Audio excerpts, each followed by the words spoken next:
Hi అండి. Welcome back to Renu's vlogs. ఈ రోజు రెసిపీ వచ్చేసి కొబ్బరికాయ, మామిడికాయ పచ్చడండి. ఇది ఈవినింగ్ టైమ్ రైస్‌లోకి గానీ, లేదంటే ఏదైనా టిఫిన్ ఇడ్లీ, దోస ఎందులోకైనా గానీ చట్నీలా కూడా చాలా బావుంటుందండి. పుల్ల పుల్లగా, కారం కారంగా తినే కొద్దీ తినాలనిపిస్తుందనమాట.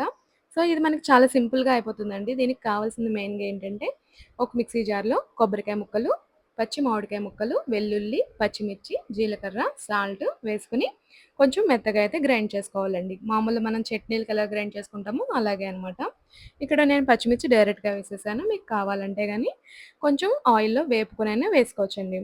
సో, తర్వాత దీనికి కొంచెం తాలింపయితే వేసేసుకుందాము. తాలింపు కోసమైతే స్టవ్ మీద పాన్ పెట్టేసి ఎండుమిర్చి, శనగపప్పు, మినపప్పు, జీలకర్ర, ఆవాలు, కరివేపాకు అయితే వేసుకొని బాగా వేయించుకోవాలండి.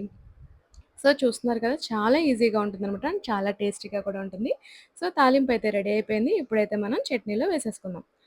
సో, కొబ్బరి మామిడి పచ్చడైతే రెడీ అయిపోయిందండి. చూస్తున్నారు కదా! చాలా సింపుల్‌గా అయిపోయింది. అండ్ చాలా టేస్టీగా కూడా ఉంటుంది. ఇంకెందుకు ఆలస్యం దీన్నైతే మనం రైస్‌లో ఏసుకొని ఎలా ఉందో టేస్ట్ చూసేద్దాం.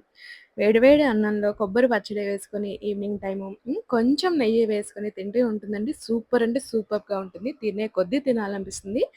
సో, మీరు కూడా ట్రై చేయండి. ట్రై చేసి టేస్ట్ ఎలా ఉందని చెప్పేసి నాకు కామెంట్ బాక్స్‌లో కామెంట్ చేయండి. ఈ రెసిపీ మీకు నచ్చినట్లయితే ప్లీజ్ లైక్ చేయండి, షేర్ చేయండి అండ్ సబ్స్క్రైబ్ చేసుకోండి. Thank you for watching. Bye bye.